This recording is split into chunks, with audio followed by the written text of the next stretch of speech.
Ladies and gentlemen, we're about to begin with today's proceeding. May I request you all to kindly put your phone on silence mode, please.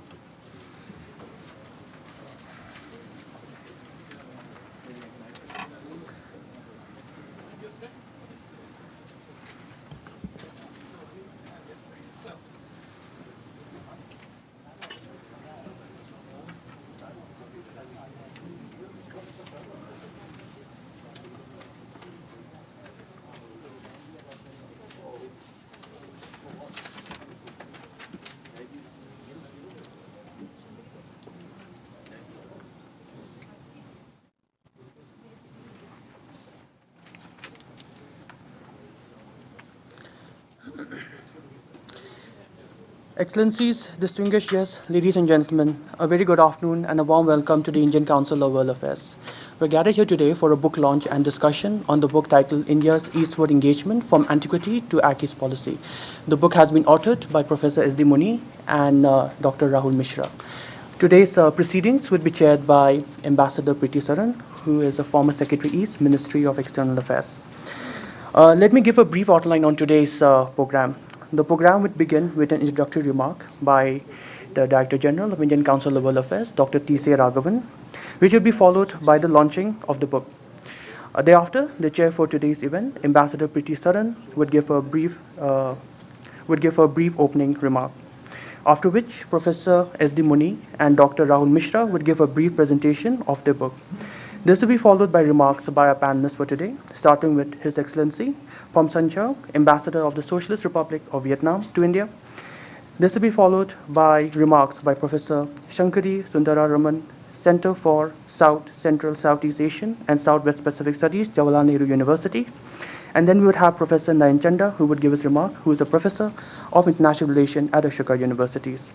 This will be followed by a brief question and answer session, which will be conducted by the chair, after which the chair is also requested to deliver her closing remarks. May I now request the Director General of Indian Council of World Affairs, Dr. T.C. Raghavan, to kindly give his introductory remark.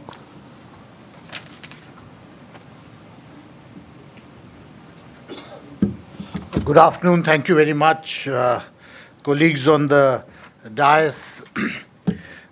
As you know, we do many book launches, but this one is wonderful for us to host today because the panel is a perfect balance between diplomacy, scholarship, and of course, reporting on Southeast Asia for many years. So we are very grateful to Ambassador Preeti Saran for her presence here today to chair this panel, and also, of course, to the authors, Professor S.D. Muni, Dr. Rahul Mishra, for their presence to talk about their new book on India's Eastward engagement.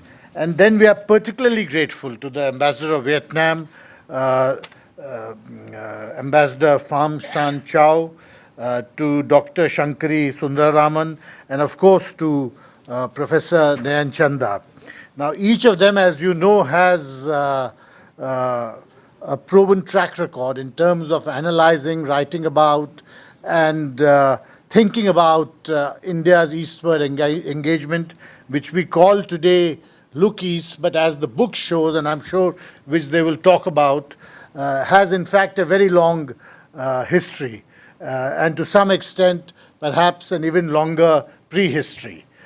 So this book is something which I think is a must-read for all students of diplomacy or for scholars of Indian foreign policy, because firstly, it provides a historical perspective on how India envisaged the world to its east. And secondly, it's a very, very useful perspective on Indian diplomatic history, bringing us right up to today. I know we will have a wonderful discussion. May I just say that it's a great privilege for the Council to be hosting this panel and also launching or having a discussion on this very important new book. So thank you very much for your presence today, and look forward greatly to the discussion which will follow. Thank you. Stay here. May I request the DGICWA to kindly launch the book? So we have to stand up and hold it up. No?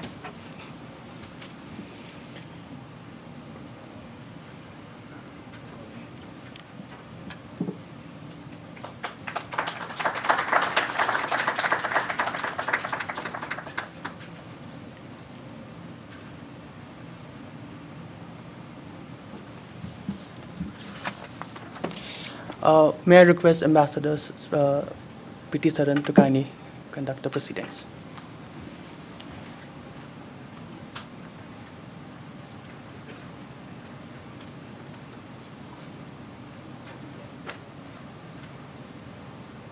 Good afternoon. DG ICWA, Raghwan, my dear colleague and batchmate, and distinguished ambassadors, diplomats, colleagues, and amazing audience that is here. I'd like to congratulate ICWA for putting together this amazing panel, and of which I am really honored and delighted to be part of for this book launch and discussion of this book by Professor S.D Muni and Rahul Mishra, India's Eastward Engagement from Antiquity to Act East Policy. Just before we came into this room for this launch and discussions, we were having an informal discussion. And in fact, Professor Nayan Chanda mentioned that this has been such an amazing, book that has brought together both the academic vigor of the historical perspective brought out by the two co-authors, right up to the present-day times of India's Act East policy, and that really it should become a compulsory course curriculum for all students of diplomacy, as well as those who are interested in studying this particular aspect of India's diplomatic outreach towards the East. And of course, I have to say that I found the book extremely readable. It's lucid, it's simple, given not just the historical broad brush, but just brings together, as you put, when you said you started writing the book, of course, we'd like to hear directly from you about the challenges that you faced. But what I really liked was how it builds to the 7 waves. The 7 waves from history, whether it's the Hindu-Buddhist period, the Islamic, the colonial period, the Nehru, and then post-Nehru, and thereafter the look east, and then, of course, the contemporary Act East policy. For me, of course, a lot of the information, even having been part of it as part of my last assignment and throughout my diplomatic career, I found a lot of information here really for the first time that it is really not so well known, particularly on the historical aspect, and that it brings us up to date with what is the Act East policy, articulated as being discussed in the Indo-Pacific context, articulated by our Prime Minister at the Shangri-La Dialogue in June last year in Singapore. So really, I have to say that there were some very important aspects. Maybe details of Professor Muni has given me this freedom to be critical of the book. I said there was very little to criticize about, so I think it'll be very difficult for me. But yes, as we go through the discussions, maybe I'd like to share specifically certain aspects of what I thought were important in my own perception. But yes, I know we've all gathered here to first and foremost hear the authors, the co-authors talk about the book. In the beginning, Professor Muni does mention that the genesis of the book really comes from the fact that he felt concerned when he interacted with scholars, with diplomats, with others, not just in India, but also during his stay overseas, specifically I think Singapore and Laos, that there was this perception within the ASEAN and beyond that India was not giving enough attention to this part of its relationship. And I think this book certainly disabuses anybody of that concept. I think also what I found absolutely fascinating was not just the historical perspective, but right up to the Indo-Pacific concept and, the last 5 years of which, I have certainly seen firsthand, both as my, tenure in Vietnam and being very closely associated with the ASEAN and the East Asia Forum discussions. The vigor that has been introduced in the last 5 years while articulating the Act East policy, the number of high-level engagements that have taken place, and not just limited to the ASEAN countries, but to beyond, whether it is to Japan with the annual summits, or with China, with Russia, with, of course, USA, to see from the shores of Pacific Ocean all the way up to the east coast of Africa as our description of the Indo-Pacific is concerned. And of course, last year was the landmark year in our relations with ASEAN. So we have, of course, experts here who will be talking more about that. And so really what I really liked most about the book was how it, while talking, bringing you through these various waves of the relationship and India's engagement, right up to contemporary times as we are going through the engagement and what is the way forward. I think those were very, very important markers which I found extremely useful in the book. So I would like to congratulate Professor Muni and Dr. Rahul Mishra. Professor Muni, of course, is very well known to all of us. He's been a guru of sorts to each one of us in some way, whoever has been associated with him. My own association with him was really during the time when I was dealing with our bilateral relations with Nepal and Bhutan, and at a very important time in Nepal's history when it went through the Jan Andolan and the elections for the Constituent Assembly. And of course, he has had both, the academic knowledge and experience in dealing with the East, and of course, as a diplomat, served in the region. So who better person to author this book along with his student, Rahul Mishra, currently, of course, located in Kuala Lumpur. So certainly Rahul, I think, also has that first-hand experience of the region. We'd be very happy to hear from both of you, not just the genesis. I know that you faced challenges because you located in different, you started when you were both in IDSA and then you had to move away geographically, physically away from each other. And so how you handle that aspect as well would be interesting to know. As has been mentioned, we'll begin with, of course, the two co-authors making their remarks. Maybe Rahul, you could lead that, and then maybe towards the end, Professor Muni could, come in. So Rahul, I'd request you to do that. And then, of course, I want to thank ICW again and the co-panelists who are here present. Ambassador Pham Chau, a very dear friend and a colleague. My association with him goes back to the time when I served in Vietnam, and he was the DG for cultural diplomacy and UNESCO. A very leading diplomat, multilateralist, known for many things. But I can tell you that I was personally grateful to him for the assistance and the help he provided when we launched the celebration of the first International Day of Yoga, which was a resounding success. And the knowledge and the information that we received about the interest of yoga in Vietnam really I owe to him. So I want to take this opportunity to publicly thank Ambassador Pham Chau. Our relations with Vietnam, of course, have been upgraded in 2016 to a comprehensive strategic partnership. I think Vietnam is the fulcrum of our Act East and our engagement with the ASEAN countries. And so we'd be very happy to hear from Ambassador Pham Chau, a diplomat of his distinction, to be posted to India on the bilateral relations is, of course, a tribute to our relationship, but also it shows the importance that government of Vietnam attaches to post such a distinguished diplomat to India.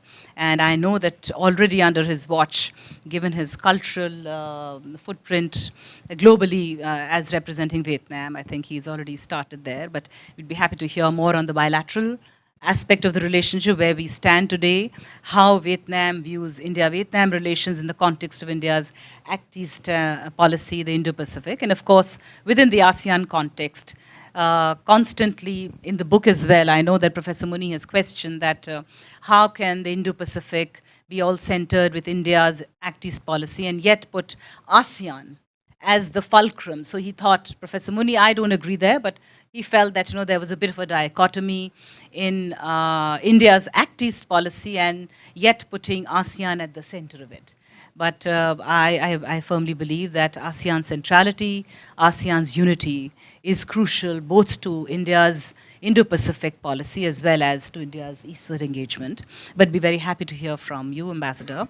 And of course, delighted to have Professor Shankari Sundararaman, with whom I have had the pleasure of interacting earlier as part of the Delhi Dialogue, etc. And of course, thank you so much. And Professor Nayan, meeting for the first time, but his reputation, of course, has traveled well before. So foremost experts, both of them, in the region. So really look forward to the discussions. And we'll start with remarks by Rahul, if you could.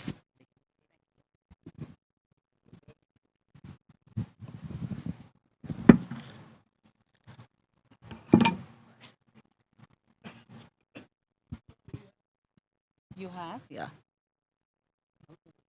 No. Well, it's not. You could use that. So thank you, Rahul. So yes, you can start with your remarks.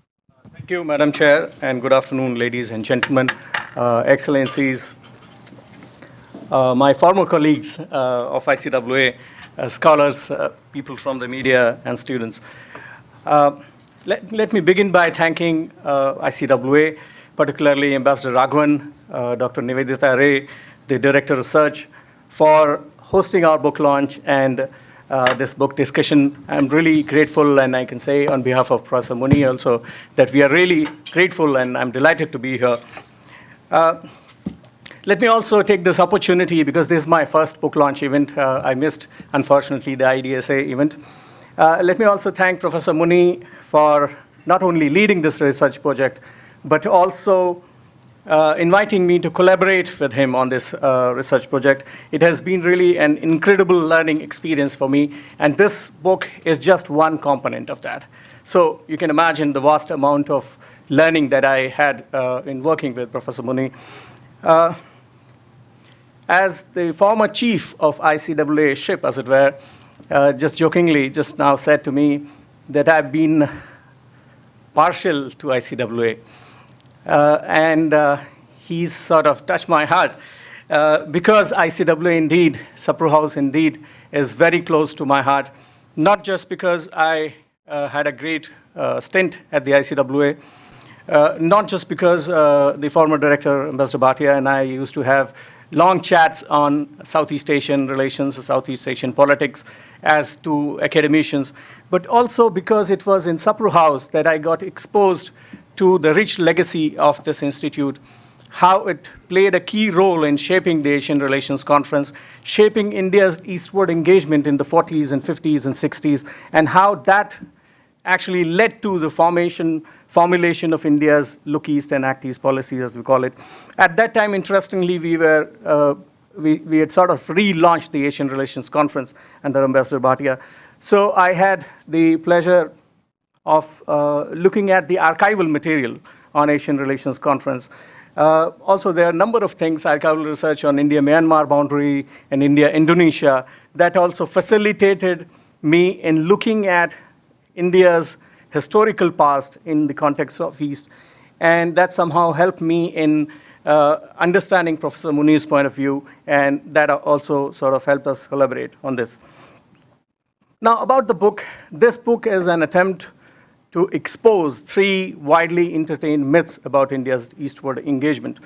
The first, I'll start with the current one, the contemporary one, which is that you've got two sides on India's Act East policy. There are people who say that India's Act East policy is nothing, there's nothing new in it, it's just a rhetorical sort of narrative, which is just the change in the nomenclature.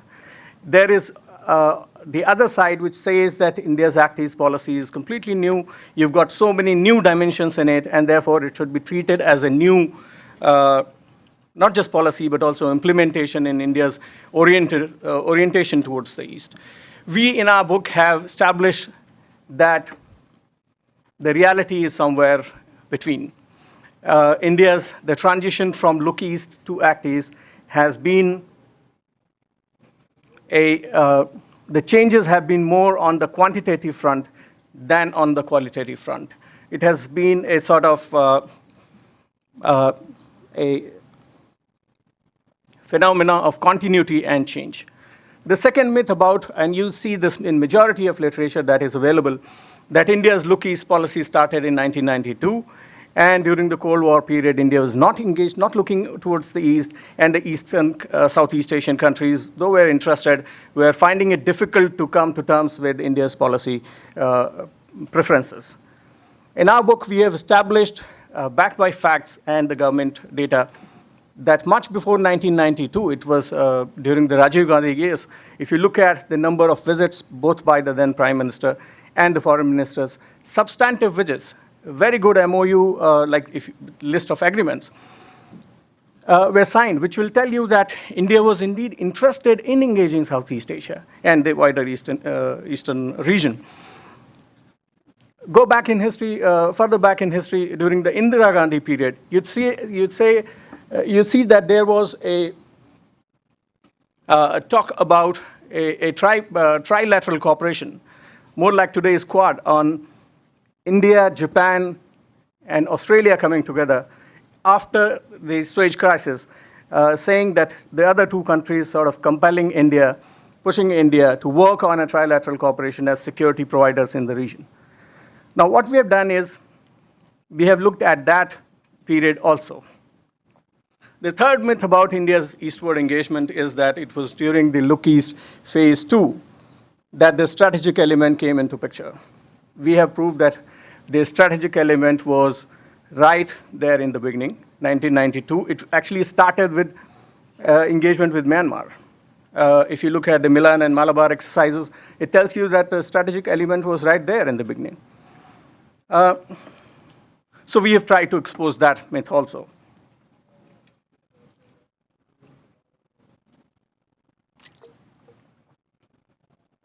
In addition to these three myths, the book also underlines the prospective directions in which the Act East policy is likely to go and likely to unfold in years to come. And there I would bring in the structure of this book. We have said that India's eastward engagement from Antiquity to Act East has evolved in 7 phases. And this geography, the idea of East as to what East means to us, not just in economic, strategic, diplomatic terms, but also in geographic terms. We have explained that this idea of East, geography as a sort of constructive identity, we have said that this idea of East has got defined and redefined over phases. And therefore, these changes in India's approach towards the East. And definition of East, we have said that it is a dynamic concept, and that's why the changes. And therefore, the idea of Indo-Pacific fitting into this new narrative is actually a natural outcome of India's rise in economic and diplomatic profile. All in all, this book is aimed for exactly the set of people who are here in this gathering: the strategists, the scholars, media persons, students, and think tanking community who are interested in looking at India's eastward engagement in a more comprehensive sense, have a sense of understanding of what India means to East and what the East means to India. And by this book, we have also made an attempt to contribute to the ongoing debates on India's engagement with Southeast Asia, East Asia, Oceania and Pacific, and also wider Indo-Pacific region. We hope that this will not only ignite the debates, but also bring these debates to the next level. I'll stop here and welcome questions. Thank you. Thank you very much. And would you like to say something? Okay. Then may I request Ambassador Pham Chau to kindly share his thoughts on this book, as well as the prospect of India's Act East policy. Thank you. Let me begin by expressing my sincere thanks to Ambassador Preeti DG of the Indian Council of World Affairs, for having invited me to attend this book launch. I have been into India for over the past 6 months, which is quite new. I have not been able to read a lot of literature, but I have to admit that this is one of the most interesting, appealing, intriguing books that I have ever read. And I have read it twice since I got it just a few days ago. Let me share with you how a foreigner see that book from a foreign perspective, and especially from a Vietnamese perspective. Number one, I would like to express my admirations to Professor S.D Muni and Dr. Rahul Mishra for a very comprehensive book, thanks to which I get a very clear understanding of Indian history. I have gone through the Discovery of India, read by Prime Minister Nehru, and a number of other literature. But I have to admit that having read this book, we come to admire India much more. And India has contributed a lot to humanity by its achievement in the past. So the book tells us the story. It's like a documentary since Antiquity, about before the birth of Lord Buddha, and then until today, which cover also the latest events just few months that happened few months ago. And the book also mentions all the instruments of the foreign policy of India, even before independence.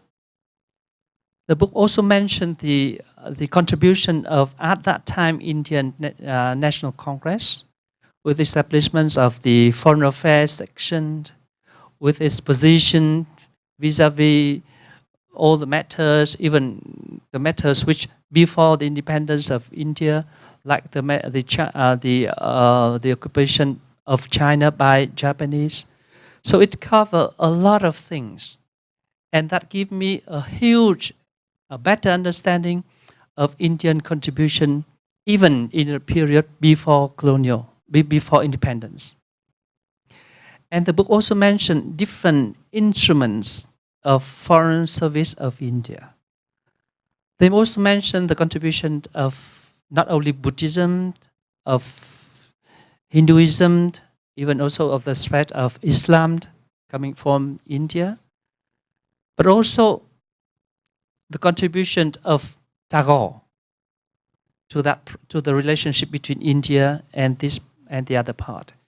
It also attaches the three cards of software of India, namely diaspora, yoga,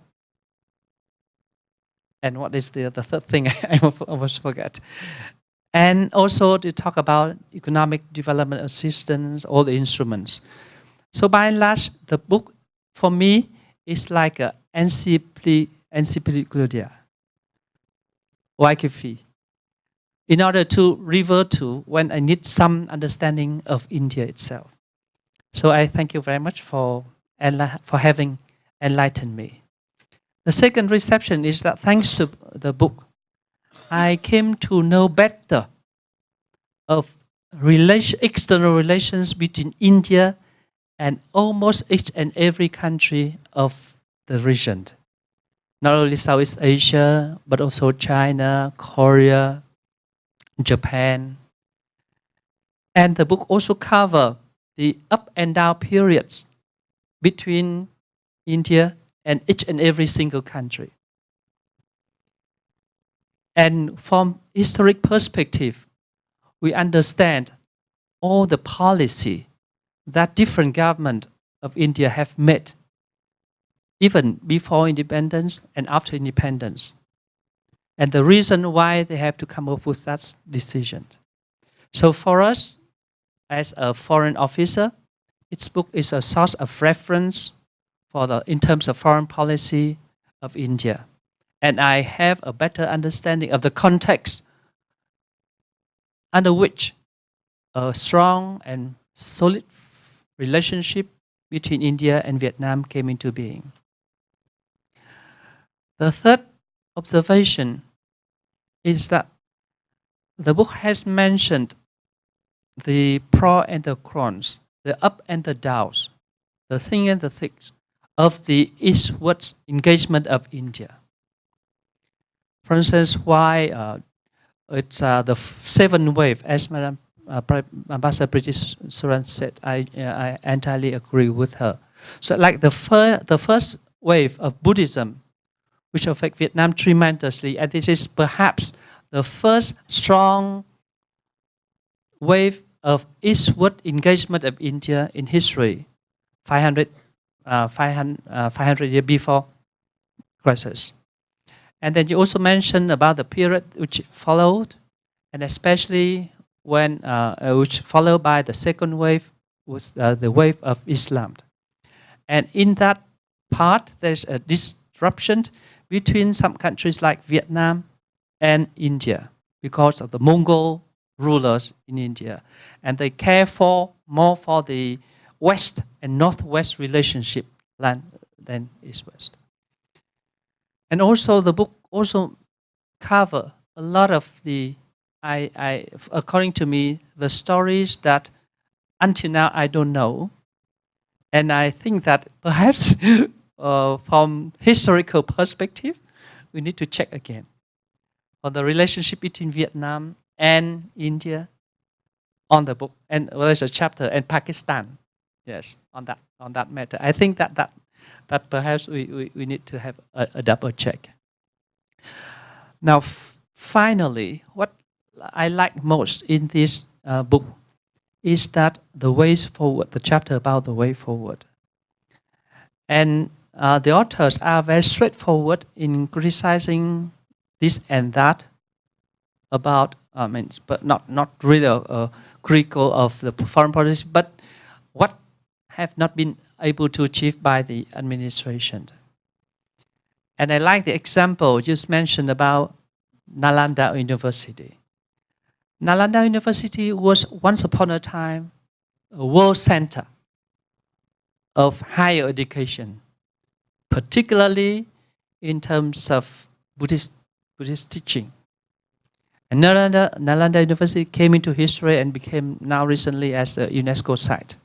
And you question that at the moment, India doesn't have any university which rank among the 50 best university in the world. So you express also your interest in seeing a bigger role of India in order to be incommensurate with the role that India played in the past. You also express your desire to see a global role of India, not only in foreign policy, but also in academic sectors. So this is a genuine desire of the authors. When it comes to policy recommendation, what I like most is that the author stressed the necessity for Indian foreign policy to be sensitive and accommodative. I think that matter. I think that India has been doing very well as far as I see. You can elaborate further. Said how you mean by Indian foreign policy need to be more sensitive and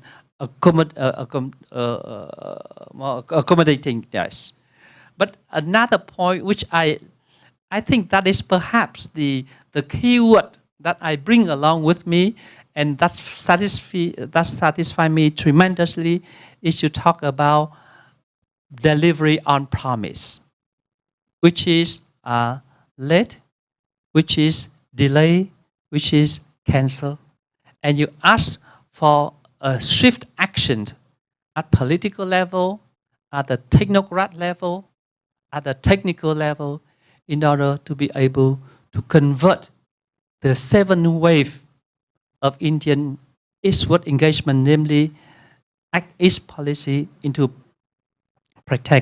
reality. In conclusion, I would like to express my respect and high admiration to the authors. Professor Muni, that changed my mindset completely about you, because I don't know you much. But when I came and see you, I think that, oh, this man is so great, having been able to write so many things, from very small things up to the things which is very macro level. So thank you very much for that.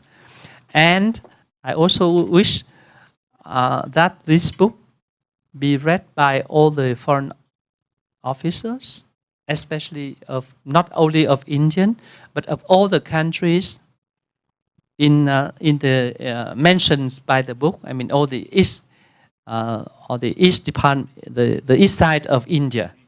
Yes, or you can mention India, because you also mentioned Australia and New Zealand here too, and Japan and Korea, so that they have a better understanding. I agree with Ambassador Preeti that can serve as a curriculum for teaching. And I hope that, because I have been through so many seminars about connectivity between India and ASEAN, and a number of other seminars to talk about Act East policy, perhaps before attending that conference, it's very very desirable if the participant is equipped with this book and asked to read this literature before attending the book, so they can have a common background to discuss the way forward ahead. And my last point, I agree with Ambassador Preeti about the concept mentioned in the book, which now catch a lot of attention, namely Indo-Pacific. Then in the book, they argue about the role of ASEAN. But there is a discrepancies between definition of Indo-Pacific by India and by USA. You said that Indian perspective include the boundaries of Indo-Pacific starts from the west shore of Africa, going until Pacific. Whereas US perspective starts from the west coast of India, going until the west coast of Americas. So until we can reach a consensus on the boundaries of Indo-Pacific, it's very difficult to identify the role of ASEAN. And in your book, you have mentioned different interactions between India and ASEAN, starting from ASEAN of 6, then ASEAN of 7, and until recently ASEAN of 10. So the centrality of ASEAN also shifts tremendously. So on that point, I want also to stress that Indian foreign policy is excellent and is very, very much appreciative of. Simply, the way ahead depends not only on India, but on a lot on other external elements, as you mentioned in the book. Because external elements, especially the role of outside powers, does affect tremendously on how India interact with the east of India. So with that, I hope that we will be able to deliberate further, having learned a lot from you, and most importantly, how this knowledge acquired in this book can help us to move firmly, confidently, convincingly towards in deepening the relations between India and the rest of Indian East Asian countries, including ASEAN and including Vietnam. I thank you very much. Thank you, Ambassador Pham Chau. There are several issues that have been raised by Ambassador Pham Chau, which I'm sure Professor Muni and Rahul Mishra will like to respond to maybe just before the question-answer sessions. But Ambassador, thank you so much for your very comprehensive and very free and frank, share of your views and your thoughts on this particular book. There are many aspects which I can completely agree with, certainly on the book when it traces the aspects of India-Vietnam relations. I'd like to believe that, yes, historically there is no inaccuracy, but the fact remains that because it deals with such a large region, the regret is that, yes, I wish there was more time that had been spent, but maybe that should inspire the authors to write a separate book just on India-Vietnam relations. And when you say that, yes, this is a very important book for a foreigner in terms of India's history and India's engagement with the region, let me tell you that it's not just an important book for a foreigner, but for all Indians as well. So it is a great resource book that will, I think, prove very useful for all of us who have been interested in monitoring the region and India's engagement on this aspect. As far as the geographical, of course, we can all debate about the geographical outreach of the Indo-Pacific region, how India sees it and how USA sees it and how they see it. But I think the broad element of the Indo-Pacific, which I think that is, as far as India's policy is concerned, that has been appreciated by all. One is the fact that India has believed that it remains inclusive and that the waters of the Indian Ocean and the Pacific Ocean are connected, and therefore we continue to remain an interconnected world. And I think that aspect has been definitely very well addressed in this book as well.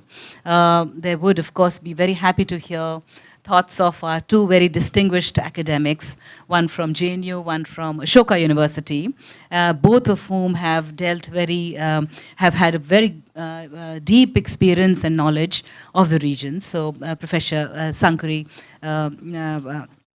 Sundararaman, can I request you to kindly make your comments first? Thank you. Thank you so much. At the outset, Chairperson, thank you for your kind introduction. Thank you to Director General Ambassador Raghavan for asking me to be part of this deliberation. I think it's been an excellent reading for me because I come here both with an honor and a privilege. The honor is that I've been a student in the center where Professor Muni has been my teacher. And I've also been, the privilege is that I've been Rahul's teacher at the MA and MPhil PhD programs. So in that sense, when I stand before you, I feel this is like, I think it augurs really well for Southeast Asian studies and our discipline that we have such excellent volumes and works coming out. And for me, that's a very optimistic note on which I'd like to share my thoughts with you today. At the outset, let me just draw attention to the evolution, as I see academically, how this book has actually taken shape, because sometime in 2011, I recall an article which Professor Muni had written for the ISAS, which was the ISAS series, research series, which was on India's Eastward engagement. And in this article that came in 2011, it was, I think, the ISAS working paper series, in which he identified 4 clear waves of Indian integration towards the East, India's engagement eastwards. And in this context, I think he identified the first as the Antiquity wave, which now gets very detailed coverage in this book. The second wave he talked is about the period of British colonization and during the colonial period when the interaction actually continues.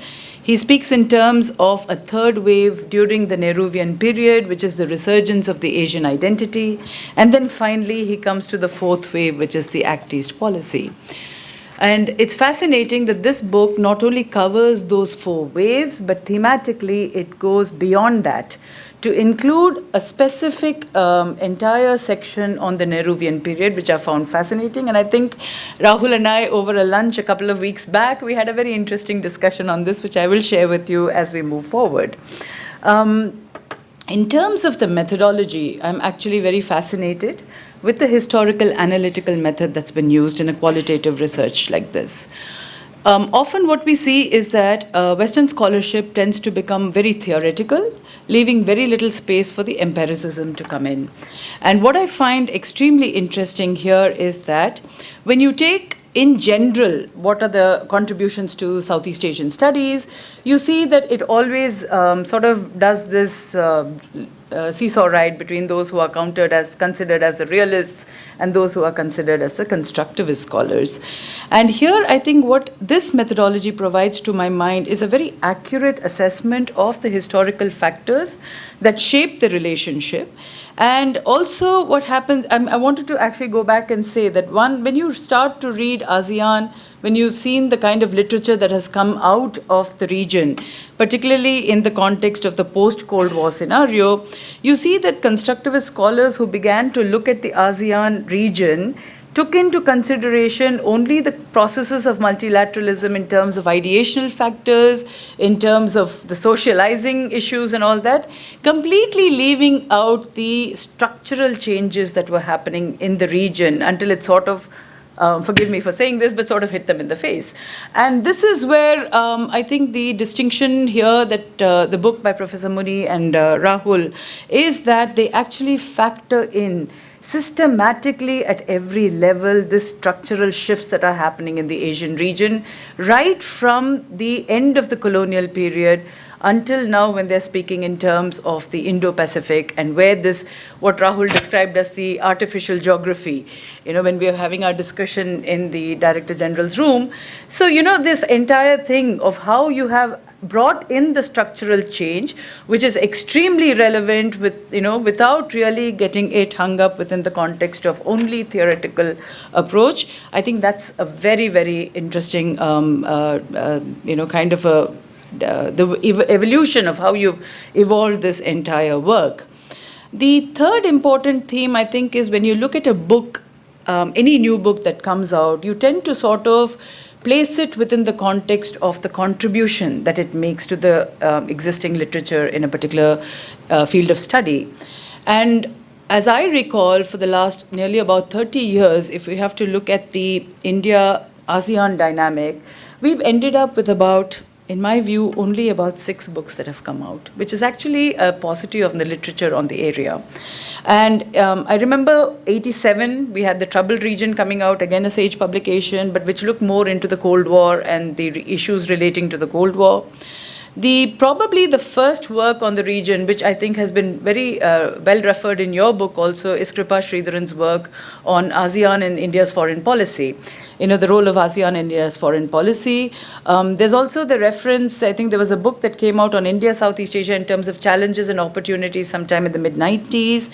There were 2 edited volumes, again, very driven by a constructivist kind of a framework, with a few scholars who were contributing, like Daljit Singh and others, which was 2 edited volumes on the politics and the economics, which was Amitabh Mattu and Frederick Greer had brought out those volumes.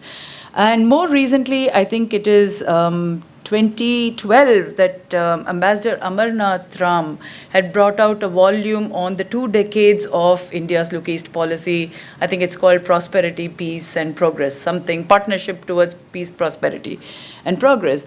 And if I take that as defining the 2nd decade of the India-ASEAN policy, I think Professor Muni and Rahul's book actually defines the 3rd decade.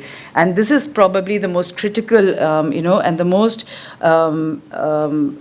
comprehensive contribution in terms of where I would place the literature itself. In terms of discussing, and this is just in terms of the major structuring of the book. In terms of discussing, I think, in what I think are the critical themes and elements that this book actually brings to light, I think the first is the entire emphasis that has been placed on the term antiquity. And for the first time ever, a book actually brings in the entire historical analysis of, because most of the time when we tend to look at the India-ASEAN relation, we sort of put it into the post-colonial period. Most of our analysis comes into the post-colonial period. And it's interesting that what this actually does is it draws from a period of history when India, technically, within quotes I'm saying this, did not exist as India, but when, you also know that this early phase of work is a very critical phase, because I want to go back to the references in the book, because repeatedly I see references in that first phase of R.C. Majumdar. I also see the references of Neelakantha Shastri, and actually it brings in what is the interdisciplinary aspects to international relations? Because I think leaving it within the context of purely political science, discussing foreign policy purely from a political science aspect, does not really, to my mind, is not the contribution that you have to look at. This book actually brings in this interdisciplinarity of weaving in history into the aspects of how India's foreign policy needs to be evolved. And I think that's a critical contribution here. And when I refer to Majumdar or Neelakantha Shastri, I also want to go back to some Tamil writings which I've come across, where when you've discussed in depth the Chola period. And Rajendra Chola in Tamil literature is known as Gangai Konda Cholan, and he's also known as Kadaram Konda Cholan. Kadaram Konda Cholan comes from the word Kedah, which is actually where you are in Rahul, you're sitting right in Malaysia. Kedah is part of Malaysia. So Rajendra Chola is actually one who has conquered Kedah. So this is where the historical depth of the analysis that you have contributed to, in my mind, is an extremely, extremely significant contribution. I also want to draw attention to the fact that you refer to the Greater India Society in some parts of your book. And I find it very fascinating because I recall a journal article that was in the Journal of the Royal Asiatic Society, where there is a quotation by Rabindranath Tagore, where he said, I'm not quoting it verbatim, but I'm saying that where he says that if you need to know India's soul, you have to go back to a time when it conquered and transcended the boundaries of India to go eastwards, and to where it has its cultural impact and its imprint are left eastwards, where the eastern imbibing of this cultural impact happened either without conquest, either without, a battle, but happened in such a way that there was a symbiotic relationship between the local and the Indian cultures that went there. And I think this is something that you draw very beautifully in your book, where you're talking in terms of the historical legacy. The only thing, in terms of my raising some questions to the book, which I would love to do, is that where you highlight that this cultural impact is going to be critical for the future. You sort of emphasize that this cultural linkage is going to play a very significant role in the future. My question is that, are we tending to sometimes overplay that cultural legacy? Because we've heard within our discussions with interlocutors in the region that yes, the cultural impact is there, but what is more tangible? I mean, that's historical, what is more tangible? We've heard it as scholars. We've had an event recently at the university, when some Vietnamese scholars raised this issue as to whether the cultural impact is there. We all take it for granted that it's there, but what more beyond that? So that's a question that comes to my mind as to how we would then relate the two together. Also, in terms of the colonial phase, if you look at it, I just wanted to highlight 2 points. When Singapore was set up, Malacca, Penang, and Singapore were part of the Indian administration, the East India Company's administration. It did not have a separate identity of its own till 1867 or 68, when it became a crown colony. Okay. Similarly, if you take, for example, the entire Straits Settlement Agreement, that was 1824. The 1824 agreement is very interesting because it just divides the zones into the British and the Dutch expansion. The Dutch are supposed to expand southwards, the British are supposed to expand northwards. And at the end of that phase, you see that Britain also expands into Myanmar, into what is modern-day Myanmar, that is Burma, through 3 wars, conquering the entire region. And you also see that Myanmar and India, Burma and India, are part of the same administrative setup until 1935. So, in that sense, if you go back to that legacy of history, it is a historical legacy not just in antiquity, but during the colonial phase also.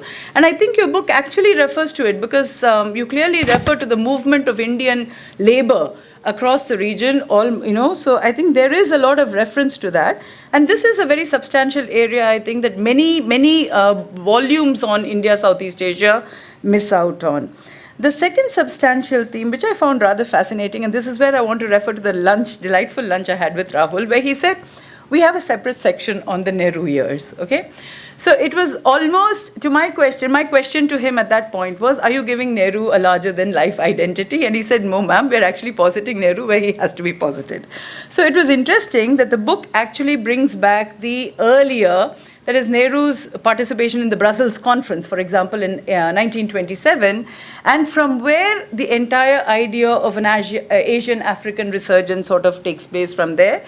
And it's interesting that if you see it's not just Nehru's approach to anti-imperialism or colonialism, but if you look at the region-wide approach, all the first-generation leaders of that time were anti-imperial and anti-colonial.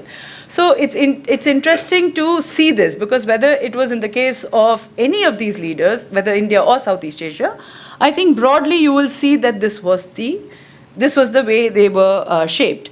But what I find interesting is you also highlight a contradiction or a dichotomy in that, because you're showing that Nehru has this idealism.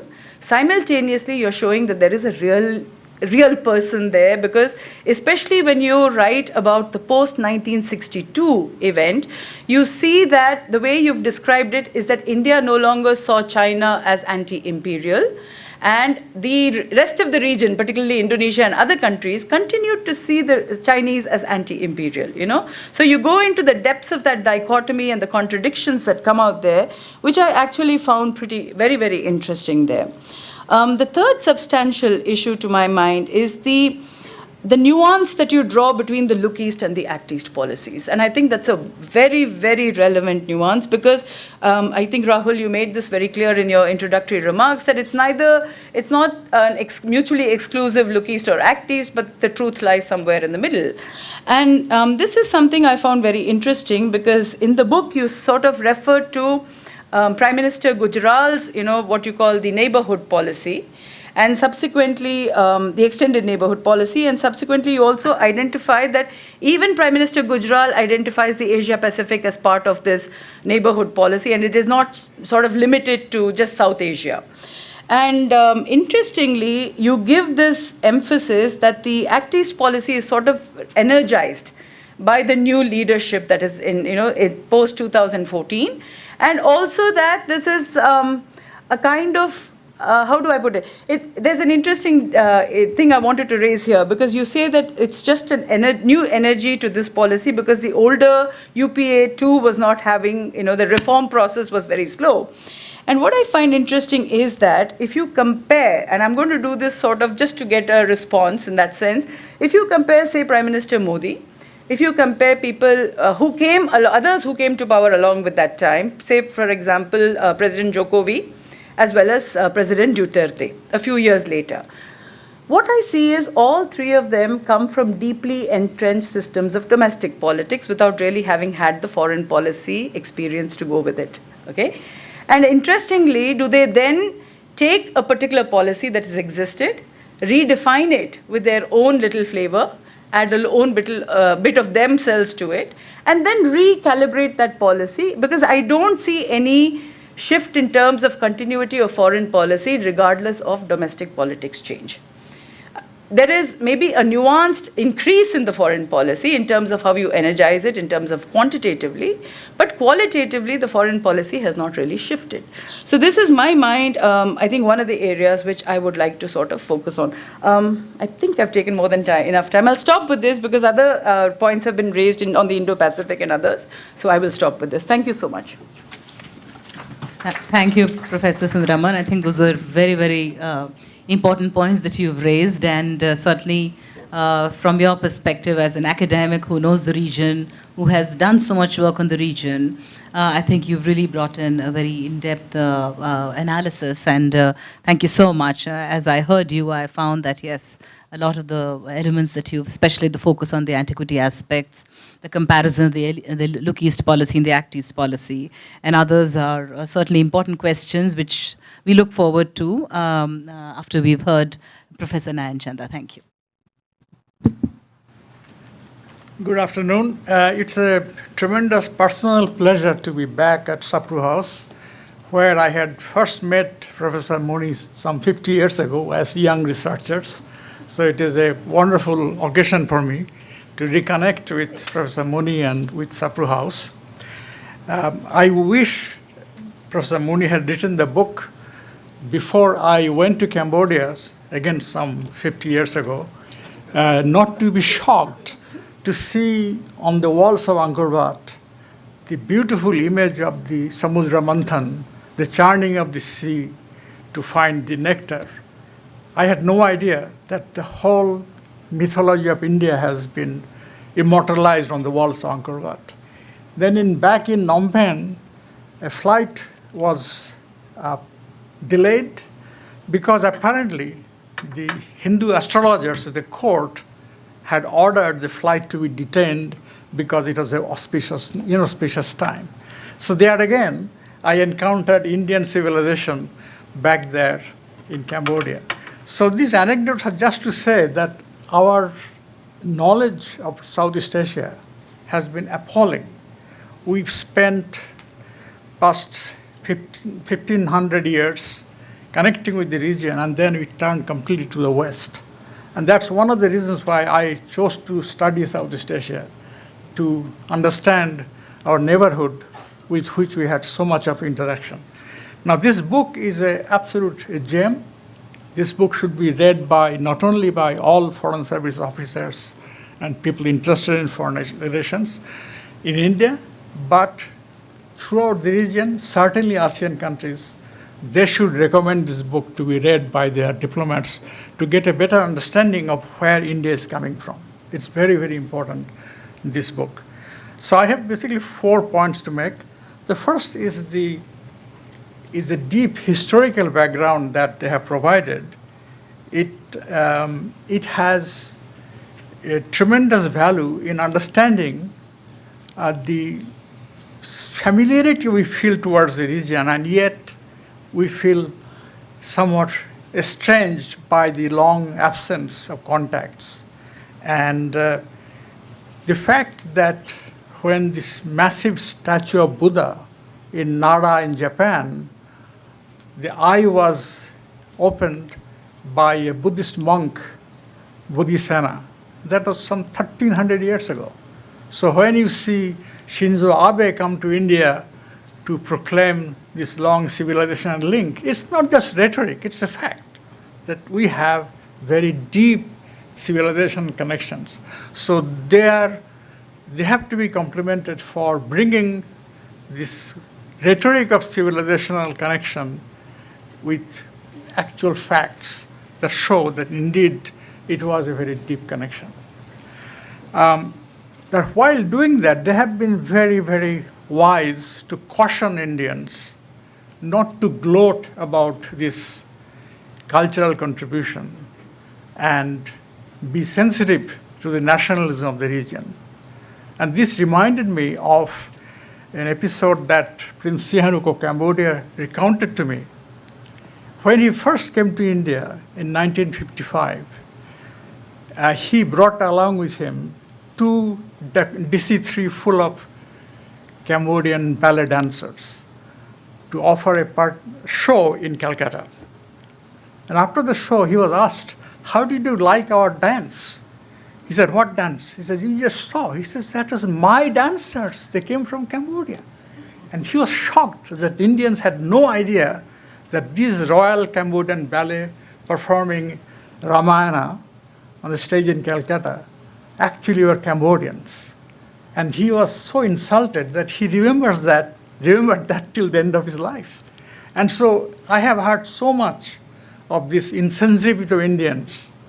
Either they feel very proud, we gave you everything, so you owe us everything, or you are nothing because we are so much wiser and so much ancient, etc. So I think it's very important to keep this in mind when you recall our historical connections.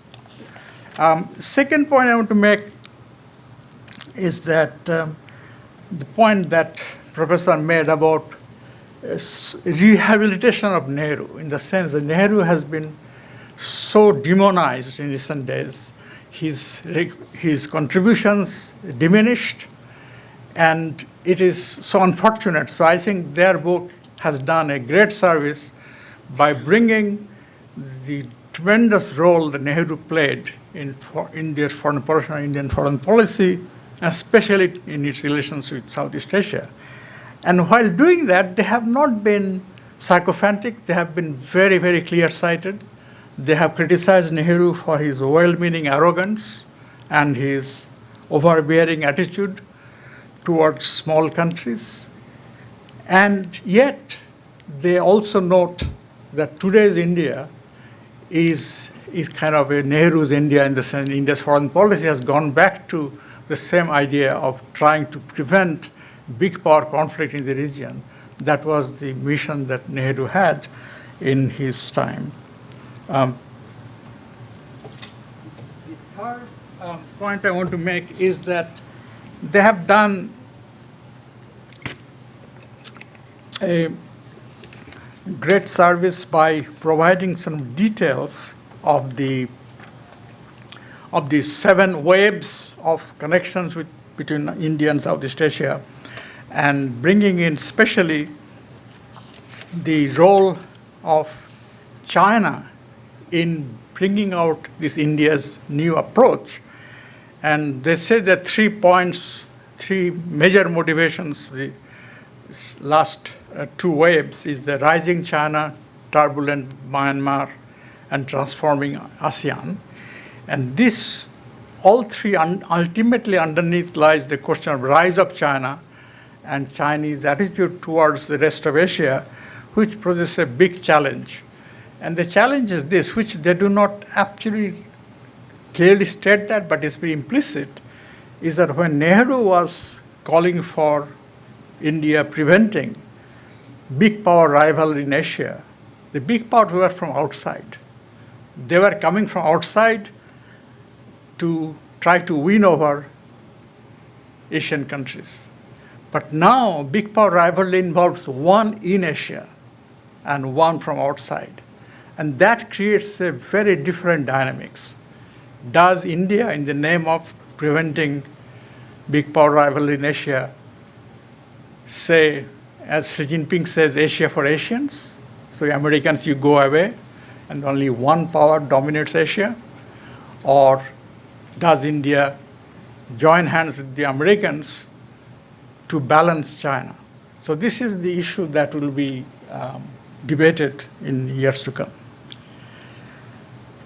And fourth point I want to make is that everybody has made that this book is so rich in detail and information that it is not only a sort of history of India's Look East policy, it is a history of Southeast Asia and India for the last 50 years.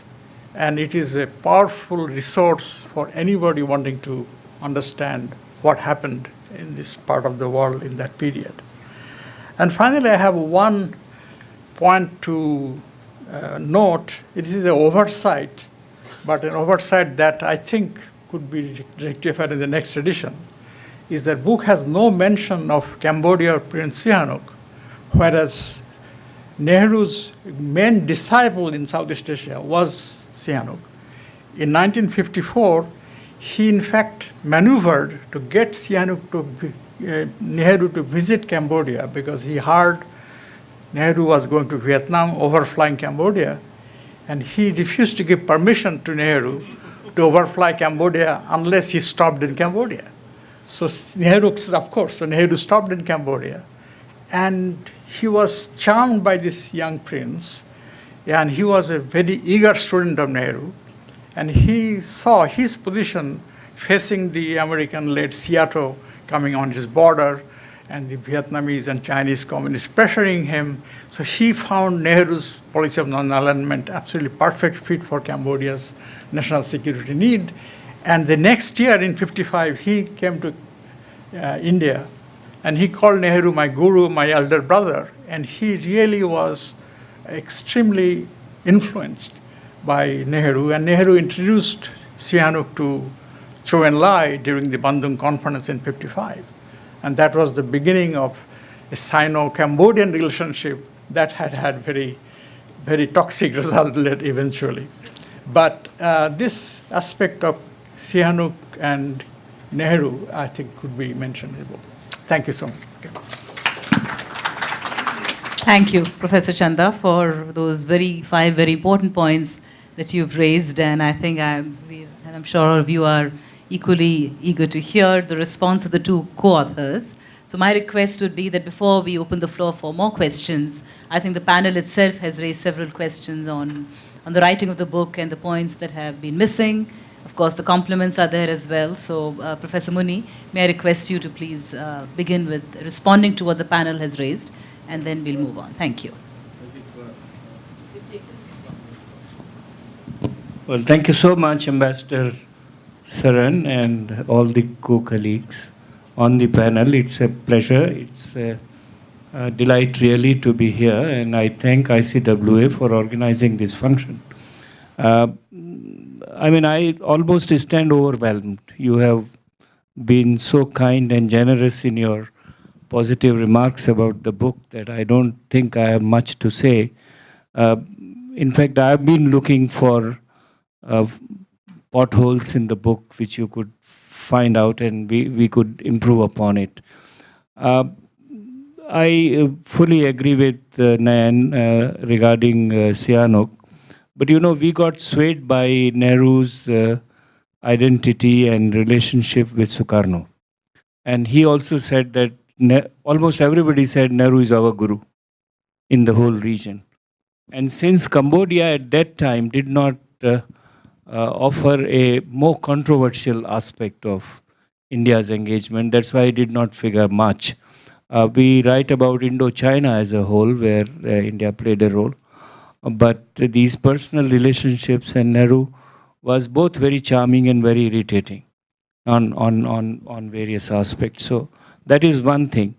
I wish we had also discussed something about not only the cultural and civilizational aspects, which we have underlined to a great length, also the economic and strategic aspects, because that is a dimension which is now emerging, evolving in a very big way.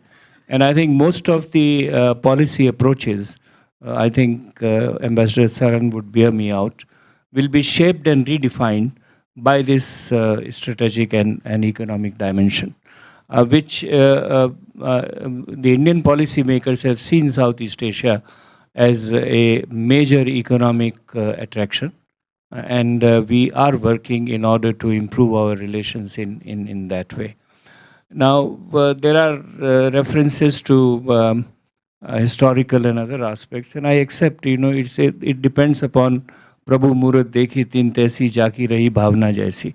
Every scholar has its own angle to look at a historical dimension, and there are so many nuances. In fact, I feel I'm somewhat surprised that none of you have pointed it out.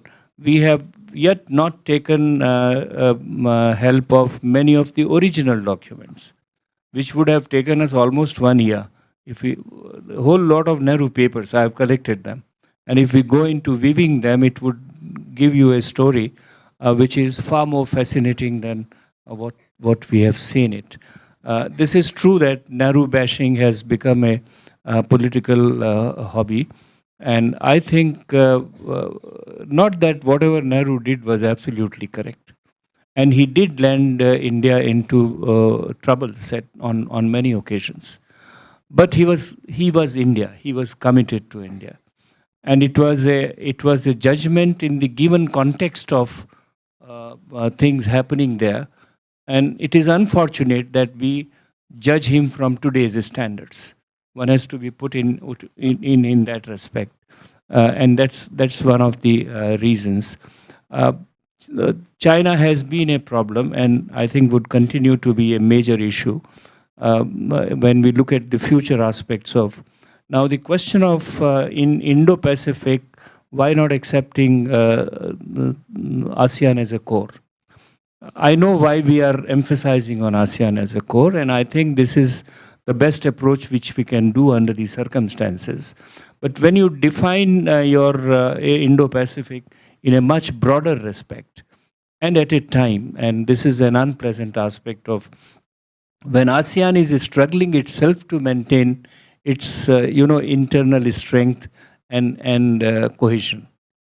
I mean, on South China Sea, on various other aspects, ASEAN is wavering and has its own concerns, which I think it cannot articulate and express as forcefully as we would have liked them to. We find that that's why this question was raised as to how, to what extent, and we must be very clear, and I'm talking as from the Indian point of view, that when we run our policy, we have to know that there are ASEAN plus issues in Indo-Pacific region which we may have to carry out.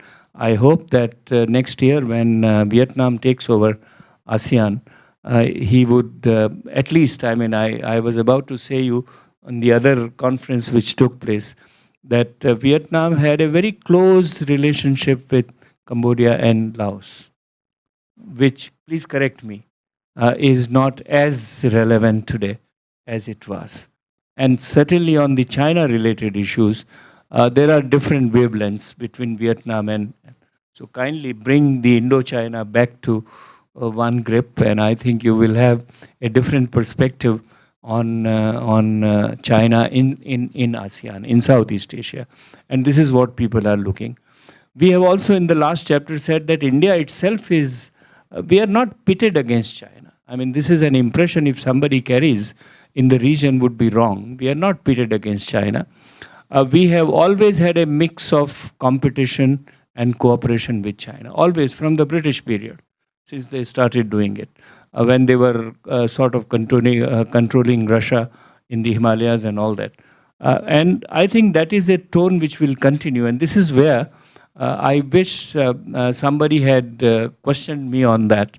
I write a sentence we write a sentence in which we say that this is Mr. Modi's Nehru moment. When and I think many people would be very furious on the kind of comparison which you're doing.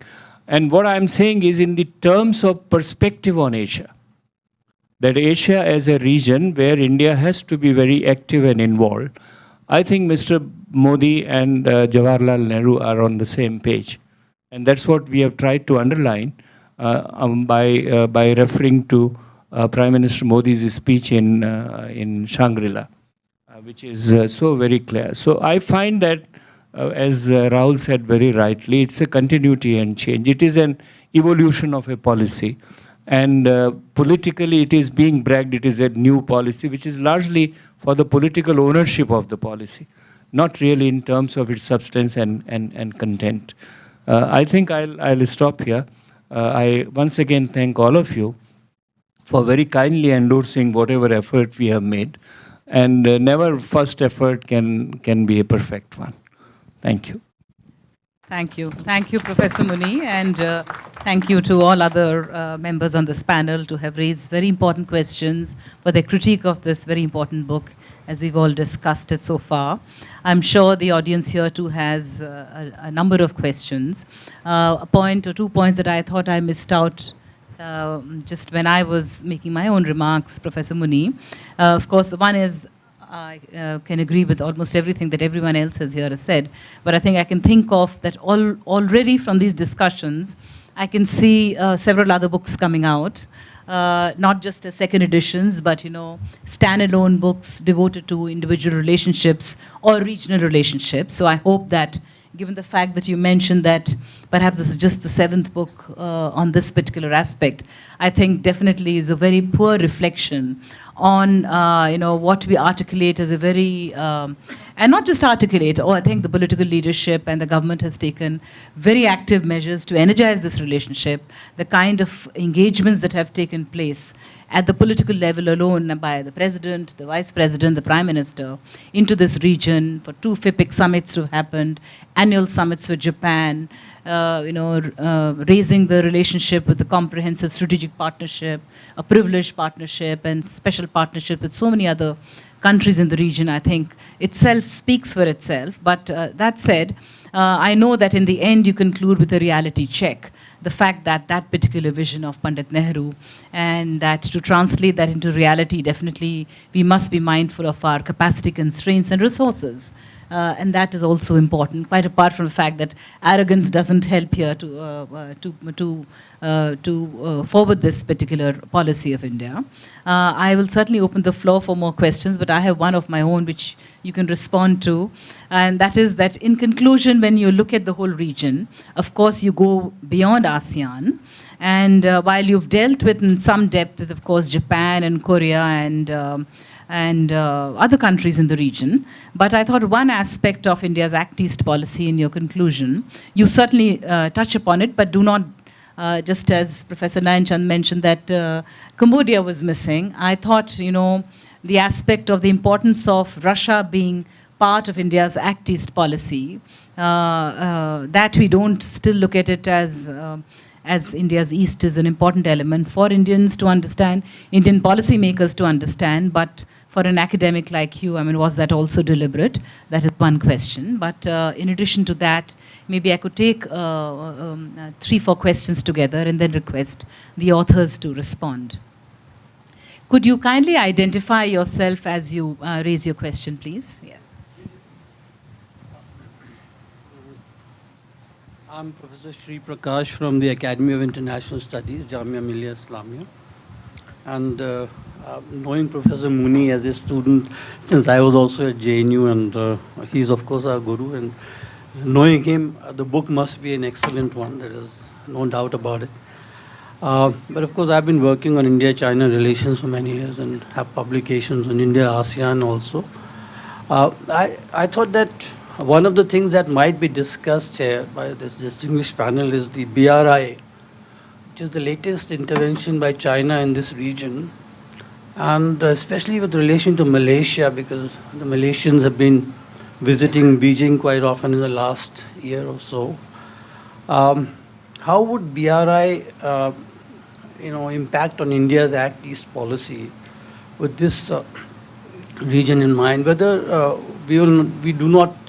whether India needs to accelerate and intensify its engagement with Southeast Asia in particular, Malaysia and some of the other specific countries, and how does Vietnam see the BRI impact in this region?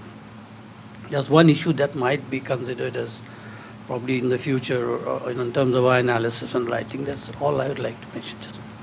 Thank you. Thank you very much. I saw another hand. Yes, please. Could you kindly identify yourself as well? I'm Kiran Devendra. I am from the Amity University, Haryana. I am heading the Department of History, and I do teach international affairs. Now, I wish to thank Professor Muni, who is indirectly my teacher. I've known him for a year, and during the different meetings of different colleges, I was able to learn so much from him.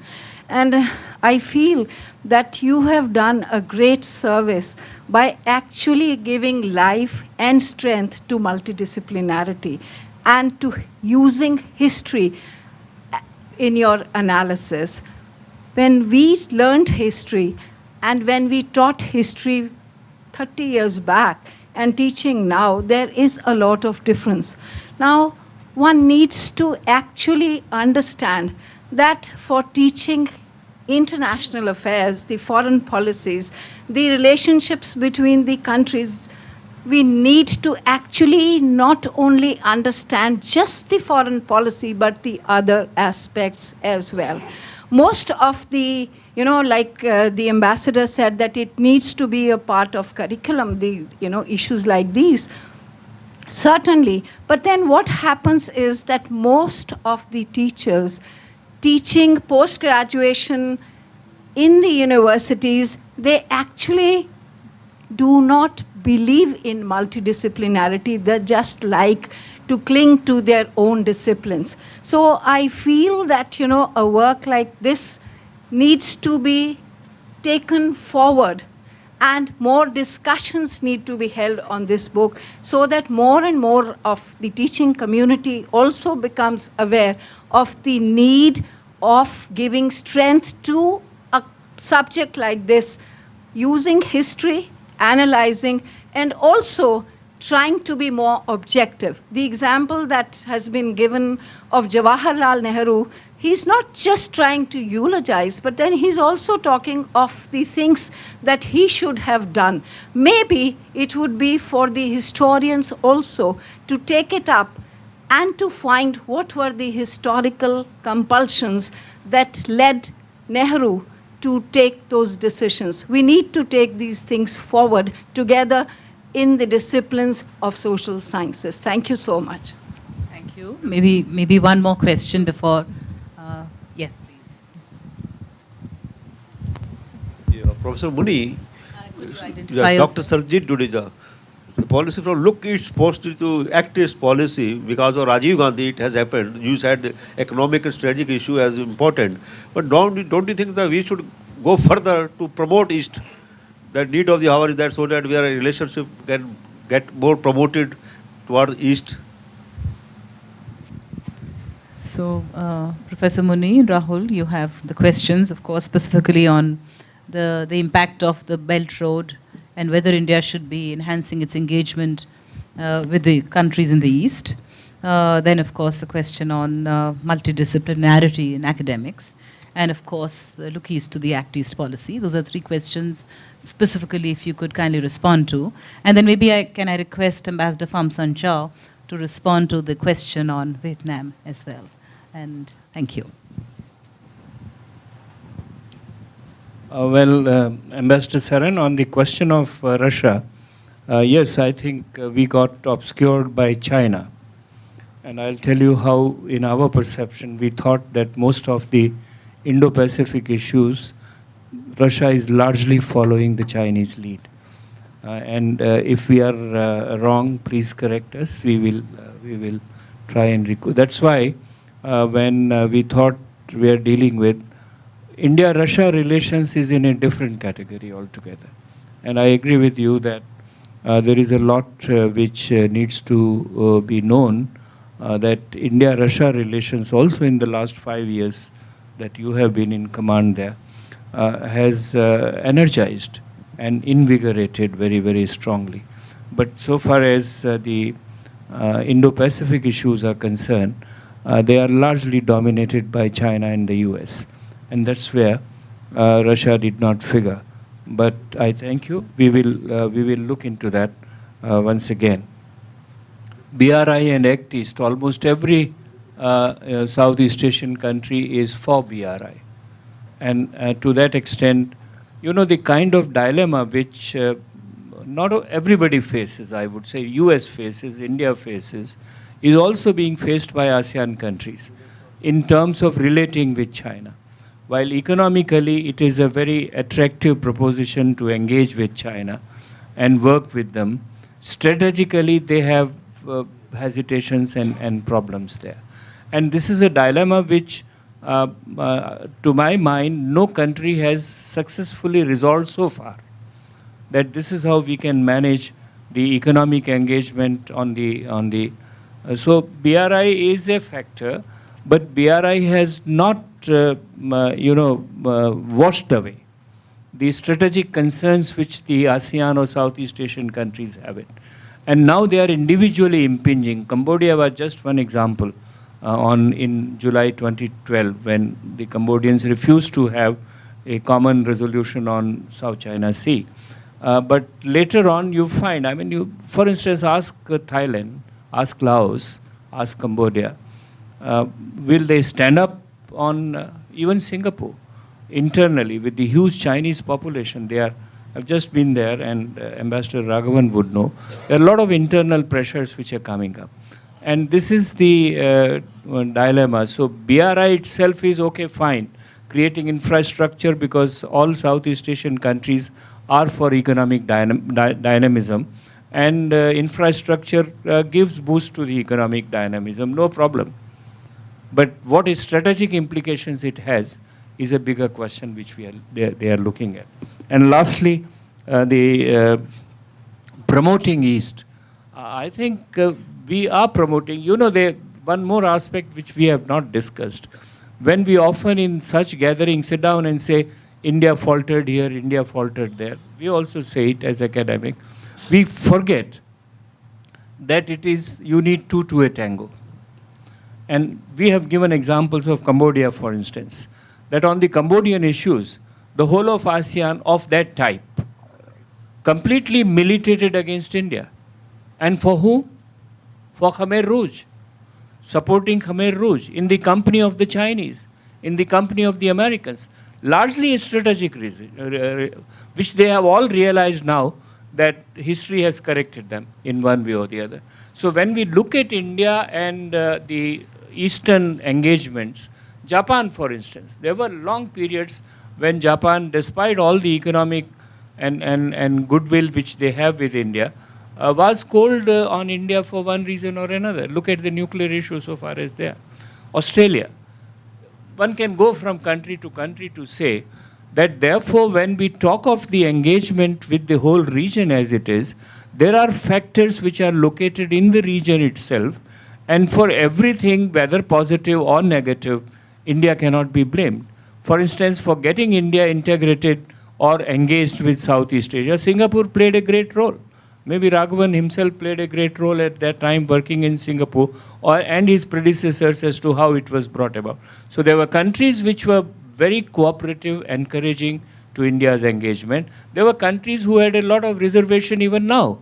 To what extent you can, and I think the challenge of diplomacy is to straighten some of these bulges which are there. And that is a job which I think Preeti and her colleagues would be doing that. Well, yeah, okay, but can I just perhaps request, I'll take another round of questions, but maybe I'll request Ambassador, Rahul, yes, could you, yeah.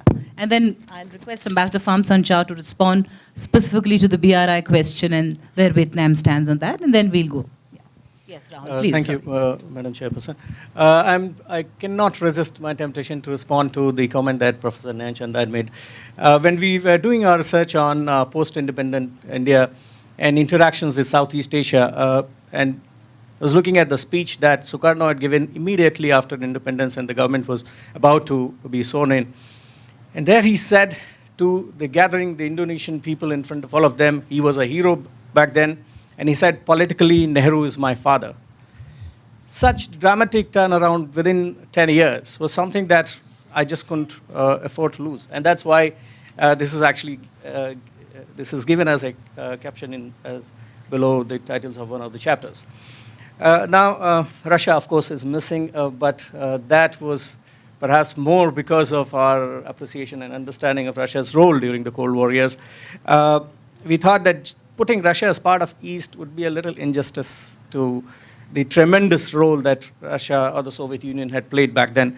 But yes, this is one of the pitfalls that, one of the shortfalls that we see, and we'll perhaps in the next edition, God willing, we'll make changes.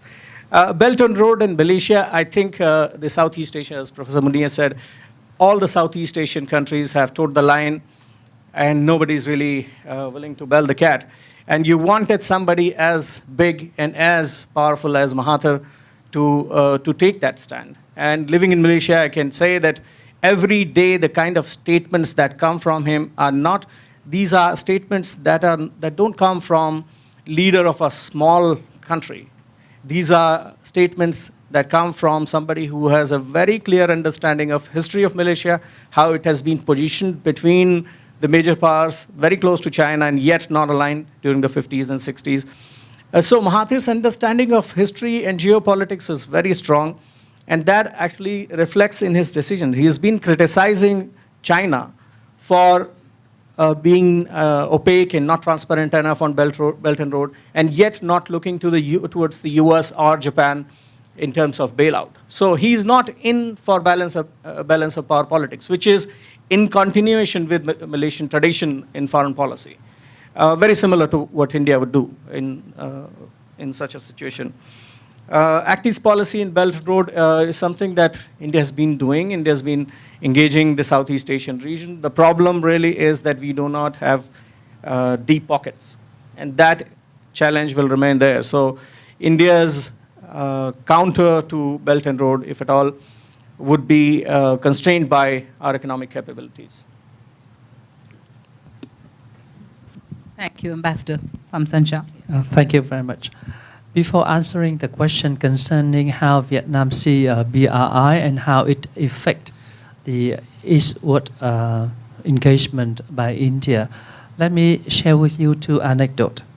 The first anecdote, I joined Professor Modi in saying that during the Khmer rule, Vietnam was very grateful to the support of India. There are only few countries at that time supported Vietnam. Although Vietnam sacrificed bloods of their children to overthrow Khmer Rouge and to help the Cambodian people liberated themselves from the genocide. But it was at that moment we realized that what we have done to the Khmer people, to the Cambodian people, and to the humanity in general, on the basis of fighting against genocide, was not appreciated properly. We were isolated, and only India was a few countries that came and support us. And we realized that it's time for us to change our foreign policy. And there we changed our foreign policy.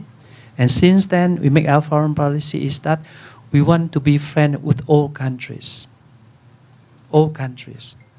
reliable partner of the world community.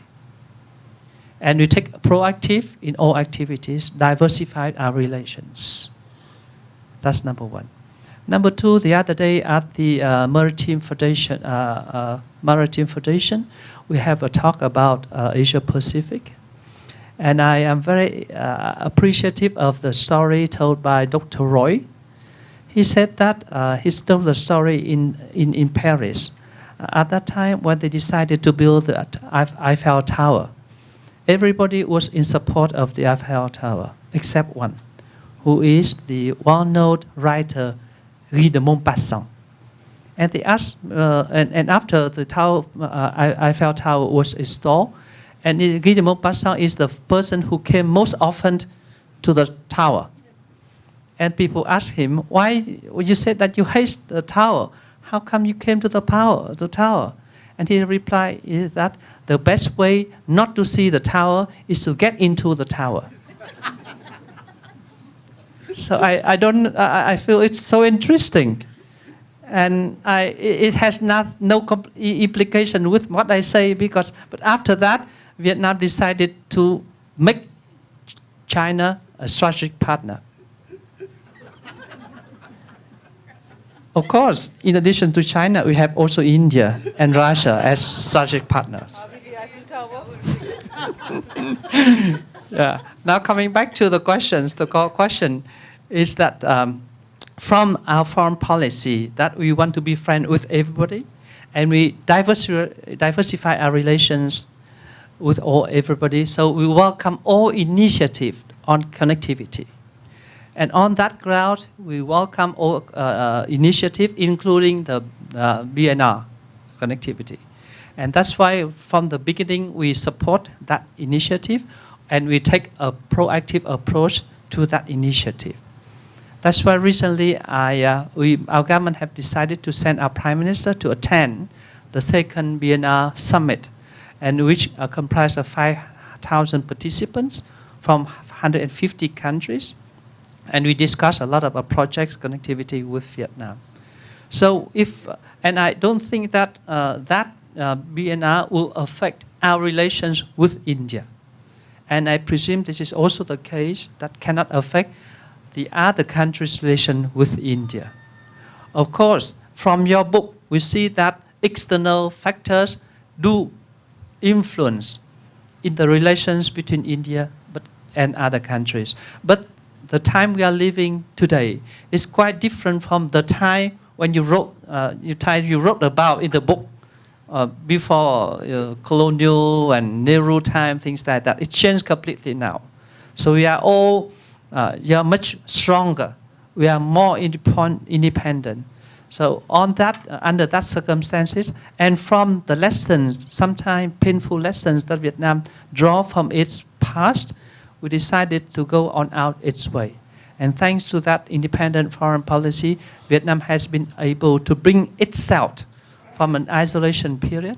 At one point in time, we are isolated completely at the international forum. We don't have any relations with all the major powers except Russia. And all the four at the P5, we don't have this relations. So we have to normalize our relations with 4 of them. And now we make all 4 of them strategic partner, and only 3, India, Russia, and China, comprehensive strategic partner. Thank you. Thank you, Ambassador. That was very interesting. And our immediate reaction when you talked about the Eiffel Tower was, are we the Eiffel Tower too? So we are running out of time, but certainly I'd like to just open the floor for another round of questions. But I would again request, yes, if you could kindly identify yourself before you ask your question. That's Suhas Borkar. Now, I had this question. There was a talk of this during the discussion. I mean, we do not deliver on our promises. I mean, especially on this Look East and Act East. Now, I remember that in 2002, Vajpayee in Phnom Penh came up with this grand idea of a road and rail link to Hanoi, you know. So, and now 17 years and we've not moved up at all on this. So both from Professor Muni and from the ambassador, I would like to get a comment on that. Thank you. Thank you. Yes, please.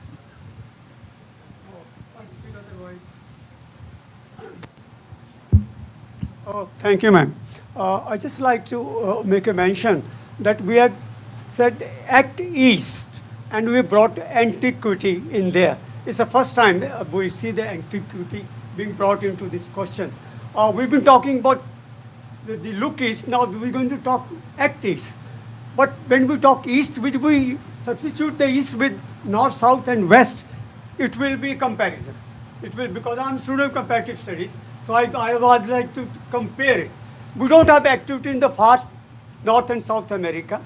We have very little in the north, but far less down in Australia and New Zealand. But quite a lot in the east, as much we have over here. But what we see is that we from look east to we have come to the act east. But we are not start walking east. We are just crawling to the east. But we are running to the west. That is it. We are not heading to the north. We are going to the south. But not to the north and not to the east.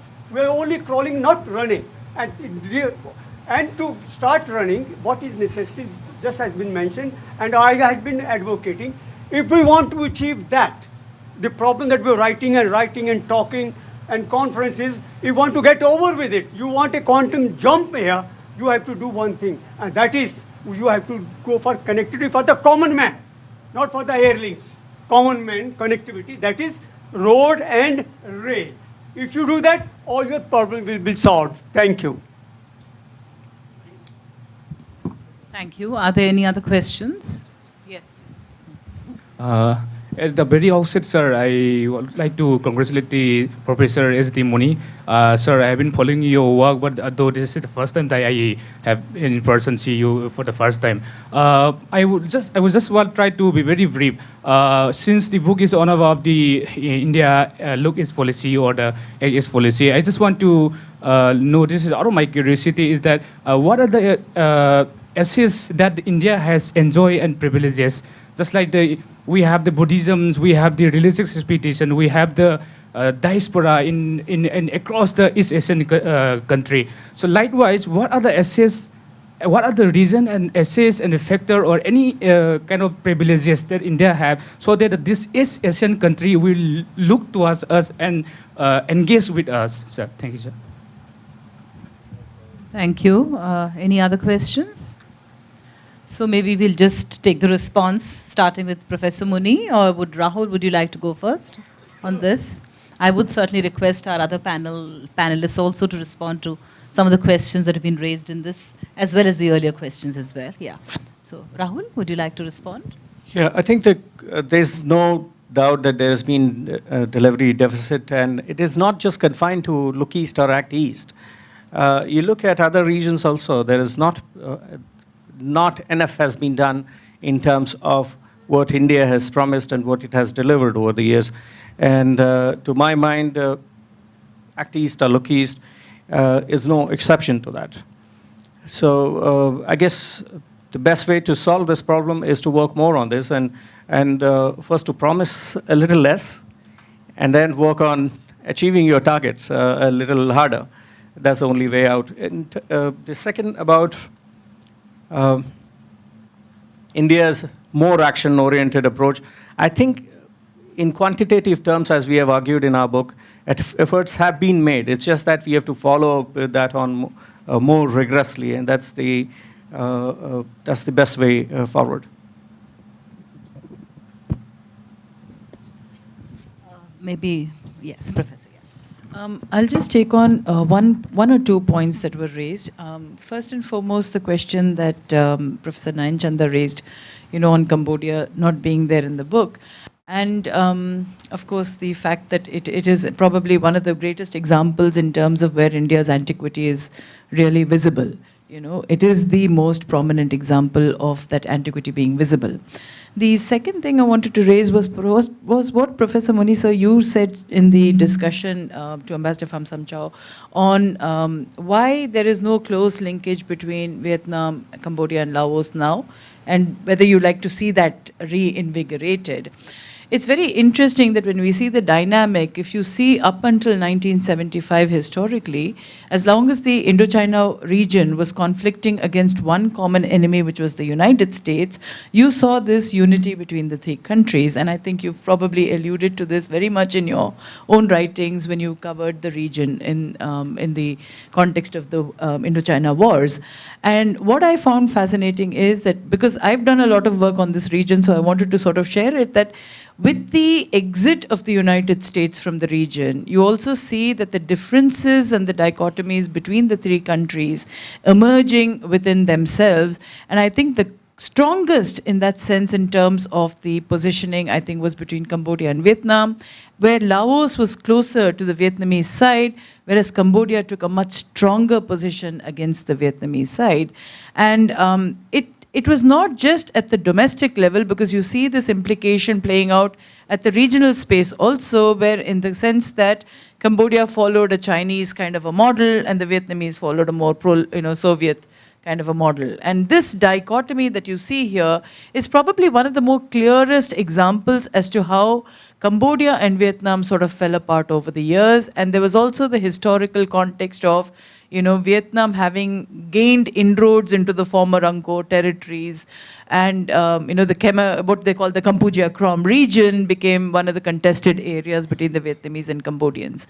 Of late, I think the ADB is sort of interested in a project of a sub-regional project linking Laos, Cambodia, and Vietnam in order to sort of maybe move it a little away from the dependence on Chinese money that has been coming into the region. So maybe if this kicks off, because during an interaction with some ADB members, this is one of the newer areas which they are trying to explore in terms of a sub-regional grouping between corridor. It's actually a corridor between Cambodia, Laos, and Vietnam. So hopefully, if this kicks off, you should probably see that a return where there is a greater focus on the Indochina aspect of it. Thank you. Yeah. Inshallah. Thank you, Professor. Yes. One of the points that came up during the discussion, I think Muni said that all these ASEAN countries support BRI, they are in favor of. And in fact, this is the dichotomy you see in the region. As far as economic development is concerned, everybody wants cooperation with China. And then they look around saying, who is going to protect us from China? And they don't want to talk about it, but that is the feeling they have. And this dichotomy, which is unexpressed, is something that India has to deal with. Like, they are all asking India to be around, but they don't want to say that too openly. And so this ambivalence in the relationship between India and China is something that Indian diplomacy has to handle. Thank you. Thank you. Yes. I, of course, also would request Ambassador Pham Chau to respond specifically to... No, but Professor Muni, please, you go ahead. I just want to carry what Nayan has said. And this is my experience living in the region for a very long time. That the expectations from India rises in the region in direct proportion to their sense of insecurity vis-a-vis China. This is this is what it happens. And that's why many a times India appears as a falter to them, because we can't meet their rising expectations of either economically or strategically to deal with China. Now, this is a problem. I have told many of my friends in the region that, look, this is a dilemma you should look into yourself. And there would be no solution of this unless, the either Sino-Indian relations change or the Chinese behavior in the region changes. Thank you, Professor Muni. And maybe before we come to the end of the session, I would request Professor Ambassador Pham Chau to just comment specifically on the questions raised about Vietnam's relations with its immediate neighborhood within the Indochina. Thank you. Let me bring you to a little bit about the one chapter in your book. that the current administration in Cambodia came into power after Vietnam came and destroyed the Khmer Rouge. So our relations with Laos and Cambodia are very strong. I have to very strong. Of course, in the past, when I agree with some scholar in the panel said that in the past, we see only one message, that we united in order to fight against the American intervention. But since we changed our foreign policy, number one, we want to be friends with all countries. Number two, we want to normalize our relations with the big boys. Number three, we give top priorities to our neighboring countries. So with that foreign policies, we invest a lot in nurturing our relations with Laos, Cambodia, and China. China enjoys two status, neighbor and big boy. Laos, we have very strong relations since the beginning. And Cambodia, with our support from after the Khmer Rouge period. So here and there, you also heard the discrepancy. And like you mentioned about in Phnom Penh in 2012, the failure of having the common communique of ASEAN, things like that. So even friends, sometimes we have issues. We don't get, these issues not pertaining to our bilateral relations, but it's a bit about the other factors. So how we see it. So I think that with that, I want to confirm that we have very strong relations with Cambodia. Next question is about connectivity. Connectivity, we heard a lot about that tripartite road connectivity. And that question I cannot answer because in order to reach Hanoi, you have to cross Myanmar, Cambodia, Laos, and you reach Hanoi. So Hanoi is still the very far off dream. So I think that's the other neighboring countries of India, and India should work on that before Vietnam can join. And last point about how other countries look west to India. I have to underline that India is what engagement cannot be successful over the past so many years without the positive and strong support and response from countries on this side. As you mentioned, you cannot dance. It takes two to tango. Like, or you have to take two hands to clap in Hindu version. So why we look into India? Because India is a very important partner in history and growing important partner in the future in all sense, security, in terms of defense, security, political, culture, social, economic, all these guys. So about how you attract for your information, 1 month we have 12 charter flights coming from Vietnam to Bodh Gaya for the pilgrimage. We have a lot of people coming here. And that's why we are trying to have direct connect flight between India and Vietnam, hopefully coming in July. Kolkata, Hanoi, less than 2 hours, closer than Kolkata, New Delhi. And our increase, our trade between Vietnam and India increased 38%. Tremendous. So what I want to stress is that we also look to India more and more proactively, more and more firmly and confidently. And with that, I believe that it's not only Vietnam, other ASEAN countries too. Indonesia, Malaysia, Singapore, Thailand. That's why this is an interaction. So my conclusion is to the question you raised is that without the positive and strong commitment on the ASEAN side or on the Eastern India's country side, India's eastward engagement cannot be successful and cannot move from wave number 1 to wave number 7. And in the future, people will number 8, number 10. So coming back to Antiquity, I got that first wave from Buddhism, and that Buddhism was born here and flourished in our country and in this part of the world. And this is also a response and ability to absorb ability to accommodative, ability to sensitive. So we continue to do that, and hopefully with that, our strong determination, India Eastward engagement will take a higher light. Thank you. We've run out of time. Actually, we've gone way beyond our scheduled time, so I would like to conclude our session here. But before I thank the fellow panelists, I would just like to respond to a couple of points that were raised, specifically what Ambassador Pham Chau mentioned about Vietnam's relations with its immediate neighborhood in the Indochina.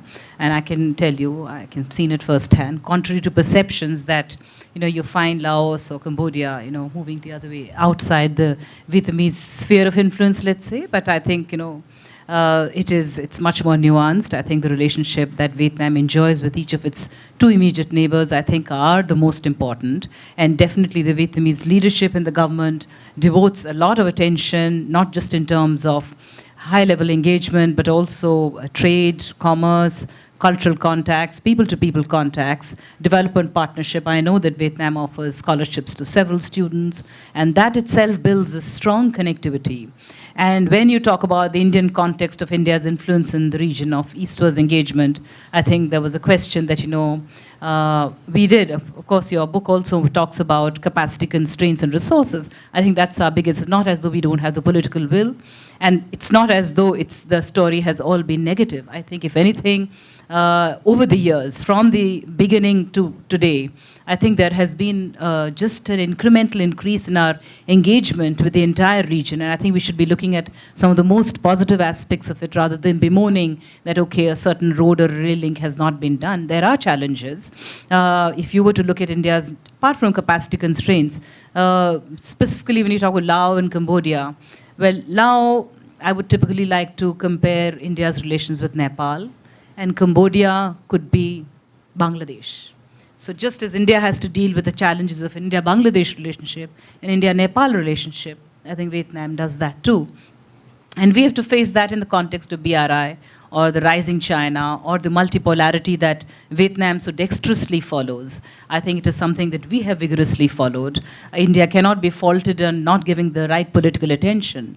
But when it comes to specific infrastructure projects of development trade, of strategic development of infrastructure, etc., it is work in progress. I think definitely trade and commerce. You cannot just keep talking about the ancient relationship and the antiquity and all of it, which is important and which has, I think, also been brought up front and center, as also stated in your book, as part of the Act East policy. But I would say, as far as trade is concerned, investments are concerned, they have been growing. It's been a positive story, so I wouldn't want to look at it negatively at all. As far as people-to-people exchanges, there is the 3 C's, as we put it: culture, commerce, and connectivity. I think everywhere it has been a good story to talk about. So thank you so much for this very rich discussion from the audience, from the participants, and of course to the fellow panelists and the 2 co-authors. It's been my pleasure to be part of this discussions, and thank you so much once again, ICWA, for organizing it. Thank you.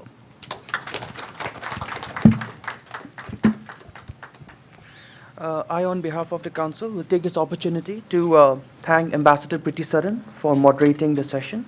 I would like to thank the authors, Professor S.D Muni and Dr. Rahul Mishra, and the 3 panelists, Ambassador Pham Chau, Professor Shankari Sundararaman, and Professor Nayan Chanda for their remarks, and also Dr. T.C. Raghavan for his remark. And finally, to our audience for their presence and their participation.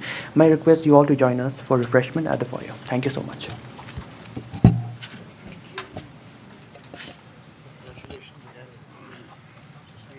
Very good.